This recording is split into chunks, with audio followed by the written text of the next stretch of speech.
समान आवेश एक दूसरे को प्रतिकर्षित करते हैं, जबकि असमान आवेश एक दूसरे को आकर्षित करते हैं। अब हम एक ऐसी युक्ति के बारे में जानेंगे जो इस सिद्धांत का उपयोग करती है। हम पहले ही स्थिर विद्युत आवेशों की उपस्थिति के बारे में अध्ययन कर चुके हैं, लेकिन हम इन स्थिर विद्युत आवेशों की उपस्थिति का पता कैसे लगाते हैं? आइए एक ऐसी युक्ति के बारे में अध्ययन करते हैं जिसका उपयोग आवेशों का पता लगाने के लिए किया जाता है। इसे इलेक्ट्रोस्कोप कहते हैं। इस प्रकार एक इलेक्ट्रोस्कोप एक आवेश संसूचक युक्ति है जो यहां तक कि दुर्बल विद्युत आवेशों की उपस्थिति का भी पता लगा सकता है और यह निर्धारित करता है कि आवेश धनात्मक है या ऋणात्मक।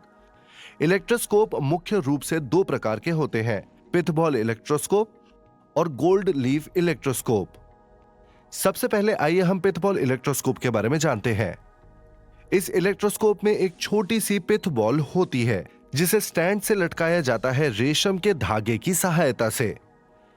एक कांच की छड़ लें और इसे रेशम से जोर से रगड़ें। अब इस छड़ को पिथ बॉल के पास ले आएं। आप देख सकते हैं कि पिथ बॉल कांच की छड़ की ओर आकर्षित होती है। ये कांच की छड़ को स्पर्श करता है थोड़े समय के लिए और फिर छड़ से प्रतिकर्षित हो जाता है। इसी प्रकार इस कांच की छड़ को एक अन्य पिथ बॉल इलेक्ट्रोस्कोप के पास लाएं। फिर से आप वही देखते हैं। अब इस इलेक्ट्रोस्कोप को पिछले वाले इलेक्ट्रोस्कोप के पास ले आएं। आप देख सकते हैं कि दोनों पिथ बॉल एक दूसरे को प्रतिकर्षित करती हैं। ऐसा क्यों होता है? जब कांच की छड़ को रेशम से रगड़ा जाता है तो यह धनावेशित हो जाती है, और जब इसे उदासीन पिथ बॉल की ओर लाया जाता है तो यह छड़ की ओर आकर्षित होती है और उसे स्पर्श करती है।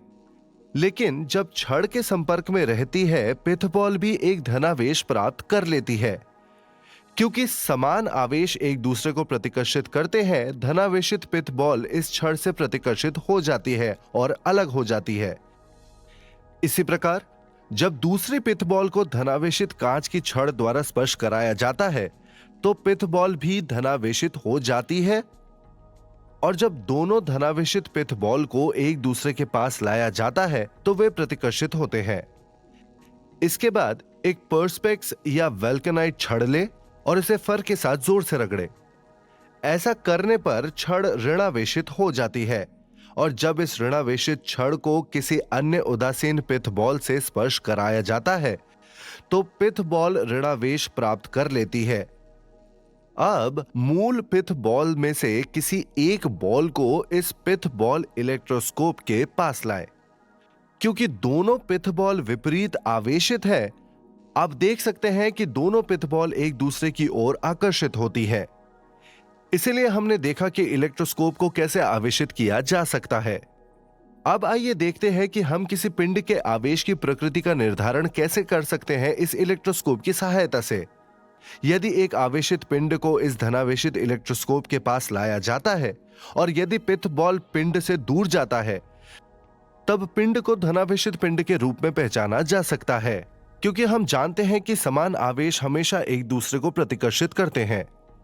यदि धनावेशित पिथ बॉल पिंड की ओर आकर्षित होती है तो हम आसानी से यह निर्धारित कर सकते हैं कि पिंड ऋणावेशित है, क्योंकि असमान आवेश हमेशा एक दूसरे को आकर्षित करते हैं। इसीलिए हमने देखा कि कैसे एक पिथ बॉल इलेक्ट्रोस्कोप हमें विभिन्न पिंडों के आवेश की प्रकृति की पहचान करने में सहायता करता है। अपने अगले सत्र में हम गोल्ड लीफ इलेक्ट्रोस्कोप का अध्ययन करेंगे। सारांश: हमने अध्ययन किया कि इलेक्ट्रोस्कोप एक युक्ति है जिसका उपयोग किसी पिंड में आवेशों का पता लगाने के लिए किया जाता है।